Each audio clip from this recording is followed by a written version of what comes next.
Olá para você que acaba de chegar. Essa é a videoaula Dramaturgia Jovem, narrativa sobre o mundo como vejo, que foi contemplada pelo PROAC 39/2021, PROAC direto, da Secretaria de Cultura e Economia Criativa do Governo do Estado de São Paulo. Essa é uma videoaula voltada para adolescentes e jovens que tenham interesse de experimentar a escrita de dramaturgia de um texto para cena, para teatro. Eu me chamo Denise Gênio, eu sou atriz, sou dramaturga e professora de teatro. Como professora nos últimos anos, eu tenho trabalhado principalmente com adolescentes e é a partir dessa experiência que eu quis construir essa aula. A ideia aqui é compartilhar referências, pensamentos, exercícios práticos de escrita para teatro, de dramaturgia, para você que quer escrever um texto, mas ainda não sabe muito bem por onde começar.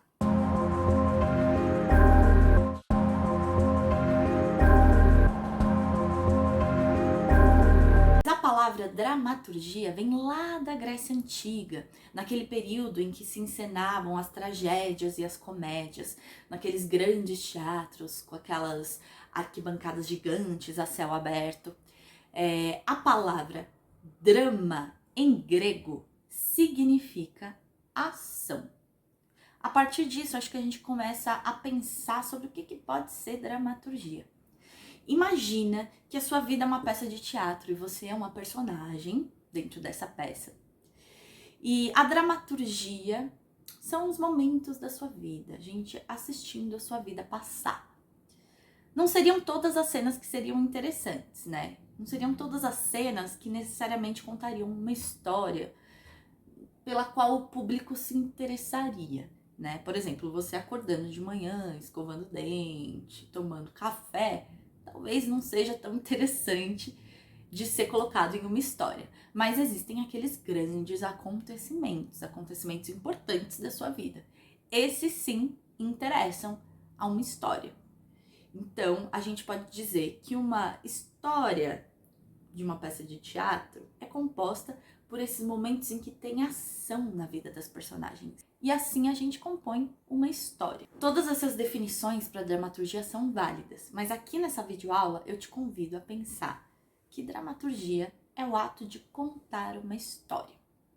E muita gente vai pensar que isso se resume ao texto de teatro, ou seja, aquele texto que a gente pega e aí vai ter o nome da personagem e a fala dela na frente. Nome de outra personagem, a fala dela na frente. Os diálogos, as rubricas, que são aquelas descrições de ações, de cenário. Dramaturgia é isso, o texto de teatro.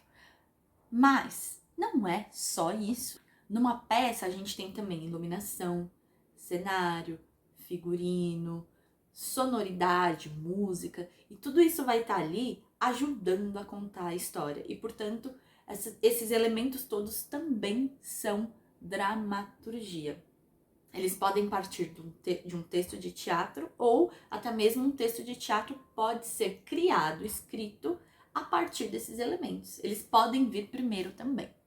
Tudo isso tá ali para contar uma história. Então vamos pensar em dramaturgia como o ato de contar uma história, certo? Legal. Mas será que existe uma forma certa de escrever dramaturgia? Uma só não. Existem várias formas de escrever dramaturgia e contar uma história no teatro. E isso é o mais legal, porque a gente tem muita liberdade para escrever um texto de teatro. Mas é claro que nem sempre foi assim. Lá na Grécia Antiga, por exemplo, existiu um filósofo chamado Aristóteles, que ele é bem famosinho, inclusive, viu? E ele escreveu uma obra chamada A Poética, onde ele elenca uma série de regras que um texto de teatro precisa ter. Essas regras todas deram origem a uma forma de escrever dramaturgia, que a gente vai chamar de texto dramático. O texto dramático tem personagens que agem dentro de um mesmo lugar, de um mesmo espaço, tem uma unidade de tempo, ou seja, um tempo que se assemelha com a realidade, com o tempo da realidade. E ele tem um desencadeamento de ações também, que uma ação leva a outra, que leva a outra, que leva a outra, em ordem cronológica. Mas, com o passar do tempo, as coisas foram se renovando, o mundo mudou e o teatro mudou junto com ele. O teatro, inclusive, ele sempre muda junto com o mundo. O mundo transforma o teatro e o teatro também pode ajudar a transformar o mundo. Com o passar do tempo, essa forma de escrever e contar uma história no teatro, a forma dramática, já não estava mais conseguindo narrar esse novo mundo que ia surgindo. E aí outras formas de escrever dramaturgia começaram a surgir. Como, por exemplo, a forma narrativa ou épica, que a gente vai chamar de teatro épico, texto épico. A forma épica, ela se liberta das regras da forma dramática. Se lá na forma dramática uma história ela tinha que ser linear, ou seja, os acontecimentos se davam em ordem cronológica, na forma narrativa, épica, eles podem acontecer misturados. Uma história pode ser contada de trás para frente. A gente pode ter um salto entre o começo e o final. A gente pode ir e voltar no tempo quanto a gente quiser. A gente pode brincar com a estrutura desse texto. A história não precisa se passar em um único lugar, como na forma dramática. Ela pode se passar em vários lugares que podem ser reais ou até mesmo imaginários. E as personagens, na forma dramática, elas falam sobre si, sobre os seus conflitos internos. Na forma narrativa e épica, elas falam sobre o mundo, sobre a coletividade, sobre a sociedade, sobre questões políticas. O grande autor do teatro épico foi o Bertolt Brecht. Ele foi um dramaturgo alemão que viveu no período da Segunda Guerra Mundial. Ele escrevia um teatro político que criticava e combatia os ideais nazistas. E, obviamente, o Bertolt Brecht foi muito perseguido pelo governo nazista na época. E o tempo foi passando e com ele foram surgindo várias outras formas de contar uma história no teatro. Hoje em dia, por exemplo, a gente não escreve uma dramaturgia usando só uma forma. A gente tem um teatro que a gente pode chamar de híbrido. Ele não é nem dramático, nem épico. Ele é, na verdade, uma mistura de elementos de todas essas formas. Eu falei aqui sobre o teatro dramático e o épico, mas existem outras formas também. Hoje, quem escreve dramaturgia tem a possibilidade de escolher aquilo que melhor serve para contar a história que precisa ser contada. E a gente fez aqui um muito breve percurso histórico. Tem muito mais coisa aí no meio, viu? Mas o objetivo dessa aula não é contar a história da dramaturgia, e sim a prática da dramaturgia. Lá atrás eu disse que o teatro foi mudando conforme o mundo ia mudando também.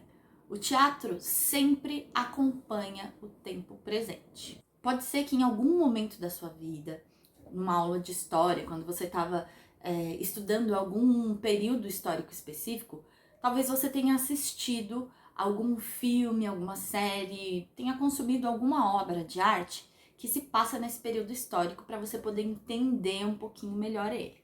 No Brasil, a gente teve o período da ditadura militar e a gente tem alguns filmes que retratam muito bem esse período, como, por exemplo, Marighella, O Ano em que Meus Pais Saíram de Férias. Tem também um texto de teatro, uma dramaturgia, que se chama Bailei na Curva, que é muito legal para você entender melhor esse período histórico. Mas aqui vai uma dica preciosa. A gente precisa entender que assistir a um filme, ler a um livro, assistir uma série que retrate um determinado período histórico não substitui o ato de estudar esse período histórico, os fatos históricos dele. E eu vou te dizer por quê. Porque uma história é sempre contada a partir de um ponto de vista, que nunca será único. Portanto, a pessoa que escreve a dramaturgia está ali expressando uma visão de mundo que ela tem sobre um determinado tema. Historicamente, a dramaturgia era uma arte dominada por homens, na sua maioria brancos, cisgêneros, europeus, norte-americanos. E, obviamente, eles enxergavam o mundo sob um ponto de vista muito diferente das mulheres, por exemplo. porque eles tinham uma outra vivência. Eles enxergavam o mundo de uma forma muito diferente das pessoas negras ou das pessoas indígenas, porque as vivências são muito diferentes. Então a gente pode pensar que durante muito tempo essas obras foram escritas e criadas sob um ponto de vista muito parecido. Existiu muito pouca diversidade, muito pouca pluralidade nesses pontos de vistas. Um exemplo disso é o Monteiro Lobato, um autor muito aclamado, muito conhecido pelo Sítio do Pica-Pau Amarelo, por exemplo.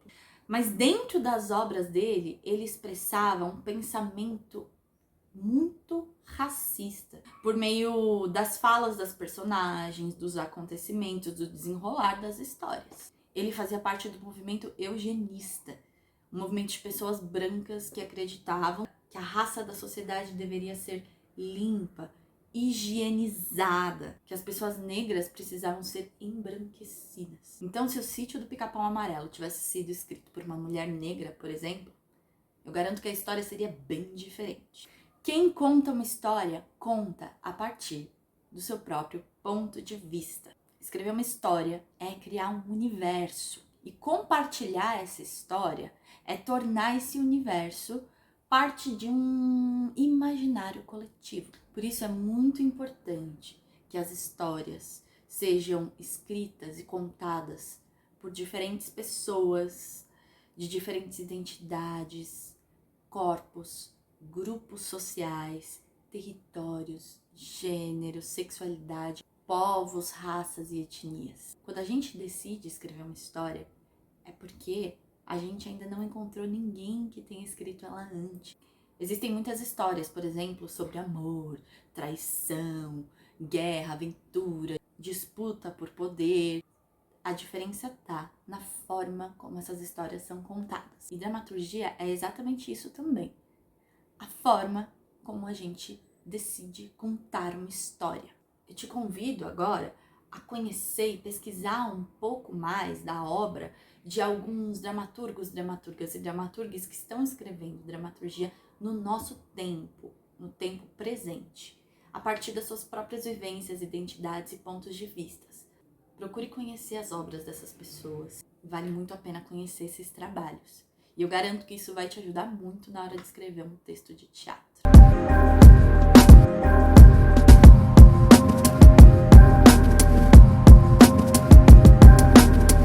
Agora a gente vai entrar na segunda parte dessa videoaula, que eu vou chamar de narrativas sobre o mundo como vejo. A gente viu que dramaturgia é uma história contada sob um ponto de vista de quem conta essa história. E se a gente decide escrever teatro, significa que a gente não está escrevendo só pra gente. Ou seja, a gente escreve uma peça de teatro porque a gente quer dizer alguma coisa pro mundo. Eu gostaria que você pensasse em uma imagem. Imagina que você está em um lugar. E lá do outro lado, bem longe, tem uma série de pessoas para quem você quer dizer alguma coisa. Mas não tem como você gritar ou atravessar isso voando, porque essas pessoas estão distantes. Existe uma enorme distância, um enorme buraco entre vocês. Para isso, você precisa construir uma ponte até o outro lado. Essa ponte é o seu texto, é a sua dramaturgia. Você pode construir uma ponte de diversos formatos. Ela pode ser uma ponte comum, ela pode ser uma ponte que sobe, depois ela tem uma curva bem íngreme para baixo. Ela pode ser uma ponte construída de madeira, de ferro ou de qualquer outro material. Enfim, o que ela precisa é criar uma conexão entre você e as pessoas que estão do outro lado. Ela precisa criar um caminho possível para que você possa se deslocar até essas pessoas ou que elas possam se deslocar até você. Eu também gostaria que você pensasse que lugar é esse em que você tá e que lugar é aquele em que aquelas pessoas para quem você quer dizer algo estão.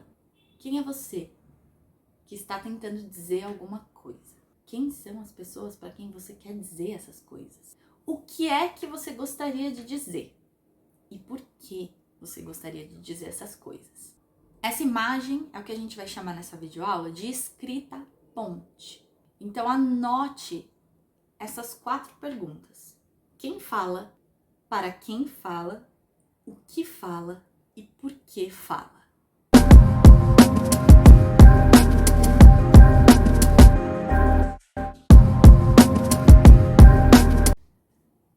Certo, então. Agora a gente vai entrar na terceira parte dessa videoaula. Por onde começar? Bom, para a gente começar a escrever um texto, a gente precisa ter uma ideia. Se você chegou até aqui, talvez você já tenha alguma ideia surgindo aí, rodeando a sua cabeça. E agora você só está buscando um jeito de materializar essa ideia. Mas caso você ainda não tenha uma ideia, eu vou propor aqui agora alguns exercícios. Exercícios para que você possa investigar criativamente a sua identidade e os seus desejos de criação. Exercício número 1, a gente vai chamar de espelho criativo. Quando você se olha no espelho, você vê o seu reflexo. Agora imagina que ao invés do seu reflexo, da sua imagem, você vai ver todas as coisas que te representam intimamente e criativamente. Livros que você gosta muito, músicas, filmes, peças de teatro, enfim, todo tipo de obra que você consome, que você gosta muito e que você acha que traduz a sua essência. Aquelas coisas que você gosta tanto, mas tanto que você mesma gostaria de ter criado. Você pode listar todas essas obras e escrever o porquê elas mexem com você e te representam. Você pode pegar imagens dessas obras e fazer uma colagem. Essa colagem pode ser física, com papel, cola, ou pode ser digital também. O importante é que você materialize tudo isso, que não fique só na sua cabeça, mas que você possa enxergar todas essas referências e essas coisas que te inspiram, que você gosta muito e que traduzem a sua essência. Esse exercício vai ajudar você a se perceber artisticamente, perceber as suas inspirações e refletir. Por que essas obras me inspiram? O que tem aqui que chama tanto a minha atenção, que eu acho que tem tanto a ver comigo? O segundo exercício é o que a gente vai chamar de RG. Nesse RG, você vai elencar informações sobre você. Seu nome, gênero, cidade em que você nasceu, cidade em que você mora, sua cor, raça ou etnia, sua profissão, caso você tenha alguma, ou aquilo que você gostaria de ter como profissão no futuro, atividades que você gosta de fazer, hobbies, etc. Coisas importantes que você já fez, um trabalho, um curso. Só que você vai construir esse RG com essas informações sem utilizar o nome dessas coisas, como uma ficha. Um exemplo, eu sou atriz e dramaturga, mas ao invés de dizer que eu sou atriz e dramaturga, eu posso dizer que eu sou uma alquimista de histórias. Eu sou de uma cidade chamada São Bernardo do Campo. É uma cidade que fica na região metropolitana de São Paulo. Eu posso dizer que eu sou de uma cidade que fica nas bordas de um campo. Enfim, você vai buscar uma forma criativa de dizer essas informações que te definem socialmente, te colocam em categorias sociais. E aí você vai construir esse RG. Ele pode ter uma visualidade, inclusive. Você pode colocar uma foto sua que você gosta muito, que você acha que capturou muito a sua essência, essa foto. E o nosso terceiro e último exercício é o exercício das lentes. Lentes, como as lentes de contato ou lentes de um óculos. Quando você estiver saindo de casa em direção a um outro lugar, eu quero que você imagine que você está colocando lentes, está colocando um óculos. Essas lentes vão fazer com que você preste muita atenção naquilo que está acontecendo à sua volta. E durante esse seu caminho, que pode ser da escola para casa, da casa para a escola, você vai estar muito atento ou atenta ao caminho e as coisas que vão acontecendo nesse cotidiano, as pessoas que estão passando na rua, as características dos lugares, e a sua intenção vai ser capturar cenas do cotidiano, cenas que acontecem na rua. Para onde será que o seu olhar vai? Para onde será que a sua atenção vai quando você está usando essas lentes? Você presta mais atenção nas construções? Você presta mais atenção nas lojas? Você presta mais atenção nas pessoas? No ritmo da cidade?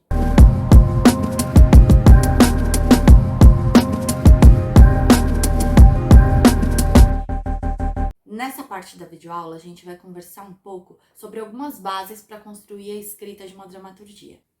A gente já falou lá atrás sobre a forma dramática e a forma épica do teatro. Você também vai precisar pensar sobre o conteúdo dessa história que você quer contar. Quais são as personagens ou figuras que fazem parte dessa história? Uma personagem é sempre uma força, um indivíduo que em uma história sempre vai representar algo maior do que ele. E isso tem muito a ver também com a ideia de identidade. Lembra do exercício do RG? Você também precisa pensar aonde é que se passa essa história. Em que lugar ou em quais lugares os acontecimentos se dão? Esses lugares podem ser concretos, como por exemplo uma cozinha, um quarto, um escritório, uma escola, um hospital. Eles podem ser subjetivos também, como por exemplo a memória de uma personagem, um delírio ou um sonho. A sua história também pode se passar em lugares ultra fantásticos, como nas asas de um pássaro ou na barriga de uma baleia. O fato é que o lugar onde a história se passa vai determinar características importantes para o desenrolar da história. Você também precisa definir o tempo ou os tempos em que a sua história vai se desenrolar. Um dia, um mês, um ano, uma manhã, 5 minutos da vida de uma pessoa, 7 primaveras, 10 natais, 7 primaveras, 10 natais. O tempo é muito importante para que você possa construir a sua história. E por fim, você vai pensar sobre como a sua história começa, o que acontece no meio dela e como ela termina. Não tem problema se você ainda não sabe exatamente o que vai acontecer em cada uma dessas partes, começo, meio e fim. Mas talvez, se você tiver uma imagem que você gostaria de construir para cada uma dessas partes, já seja o suficiente. Registra isso. Isso é importante para que você tenha consciência de como transitar pela história e aí então ir criando as ações que vão compor cada uma dessas partes. Você também vai definir um clímax, um ponto alto, aquele momento em que a grande questão da sua história, o grande conflito, vai chegar no ápice. Sabe aquele momento que a gente fica sem fôlego quando a gente está vendo uma peça ou assistindo um filme, uma série? Você vai definir esse momento. Que acontecimento é esse? Qual é a imagem que compõe esse momento?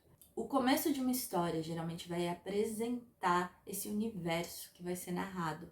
E já nesse começo a gente tem alguns indícios do que vai ser esse clímax, do que é que vai ser enfrentado nessa história, sobre o que ela discute.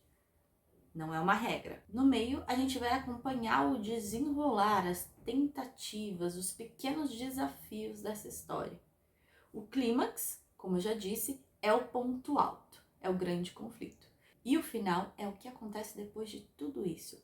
As consequências, o desenlace, os escombros, a transformação. E é legal dizer aqui também que, embora a gente conheça essa sequência, começo, meio, clímax e fim, tudo isso pode acontecer de trás para frente, misturado. Você pode revolucionar essa ordem, fazer isso da forma que você quiser, brincar com essa ordem.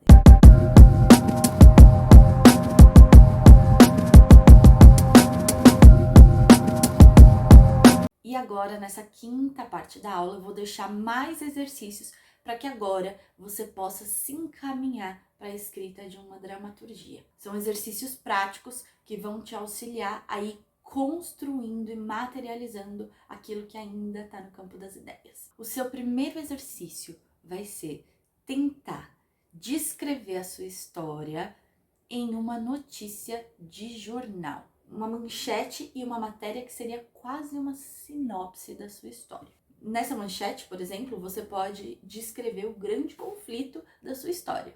Por exemplo, se a gente fosse escrever uma matéria de jornal sobre Romeu e Julieta, a manchete poderia ser: casal jovem morre após descobrirem que não podem ficar mais juntos.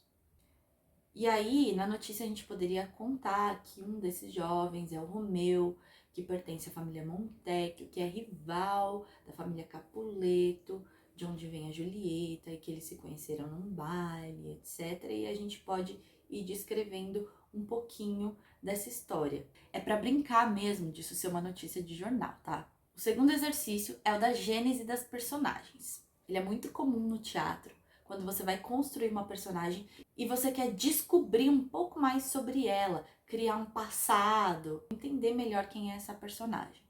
Então você vai pegar as personagens do seu texto e você vai escrever sempre em primeira pessoa. Então, se a sua personagem se chama Beatriz, por exemplo, você vai começar a escrever sobre a vida da Beatriz como se você fosse a Beatriz. Quando eu tinha 5 anos de idade, eu estava caminhando pela rua com a minha mãe, piriri, pororó. Você pode fazer isso com uma ou mais personagens do seu texto. Isso vai te ajudar a se aprofundar um pouco melhor nessas personagens. O terceiro exercício é o do roteiro de ações, ou que no teatro também pode ser chamado de canovaccio. Nele, você vai pegar aquela estrutura lá, começo, meio, clímax, fim, na ordem que você quiser, e você vai definir acontecimentos importantes para cada uma dessas partes. Como é que começa a sua peça e como ela termina? E qual é a sequência de acontecimentos? Então, por exemplo, no começo você vai ver que uma personagem encontra outra personagem e ali elas começam a conversar sobre uma terceira personagem que vai chegar. O que vai acontecer na segunda cena? E na terceira? E na quarta? Você só vai descrever os acontecimentos e ações importantes. E não tem problema se você ainda, nesse momento, não souber de tudo que precisa acontecer na sua peça. Mas o canovaccio, o roteiro de ações, vai te ajudar a ir construindo e pensando, será que entre um acontecimento e outro não tem alguma coisa? Depois disso a gente vai fazer o exercício do e se. E se esse final fosse um pouquinho diferente? E se essa personagem, ao invés de dizer que vai embora, ela disser que vai sair de férias e ficar disfarçada pela cidade? Você vai começar a sugerir outras possibilidades para aquilo que você já criou. E esse exercício é uma grande brincadeira. Nem todas essas sugestões de e se que você fizer para o seu próprio texto, para os próprios acontecimentos da sua peça, necessariamente precisam acontecer de fato na peça. Você também pode brincar de compartilhar a sua notícia de jornal, as gênesis das personagens e o canovaccio com outras pessoas, seus amigos, amigas, e pedir para que elas sugiram esses e se. E o exercício final você vai olhar para tudo isso e escolher uma cena para escrever. Nesse momento você pode retomar todos os exercícios que a gente já fez até aqui. E aí é só você se sentar e começar a escrever essa cena, mergulhar dentro desse universo que você está criando. Se permitir a se envolver com essa história e deixar que ela seja contada, que ela possa fluir através da sua imaginação. E assim a gente chega ao final dessa videoaula. Eu espero que você tenha gostado e que esses exercícios possam ter te ajudado a pelo menos começar a concretizar alguma ideia. Ou que ao menos eles possam ter despertado em você uma vontade de escrever dramaturgia e conhecer um pouco mais sobre isso. Eu garanto para você que quando você tiver o seu texto em mãos, vai ser muito legal você se reconhecer nele, entender que ali tem uma história sendo contada por você, uma história que ninguém nunca contou antes, ainda que ela tenha elementos, coincidências com outras histórias. Esse texto vai ser a sua escrita ponte, a sua forma de atravessar distâncias e encontrar outras pessoas por meio da imaginação. Se você assistiu essa videoaula e escreveu alguma coisa, fez algum exercício e você gostaria de compartilhar, você pode postar isso nas redes sociais com a hashtag escritaponte ou comentar aqui embaixo desse vídeo. Muito obrigada e boa escrita para você!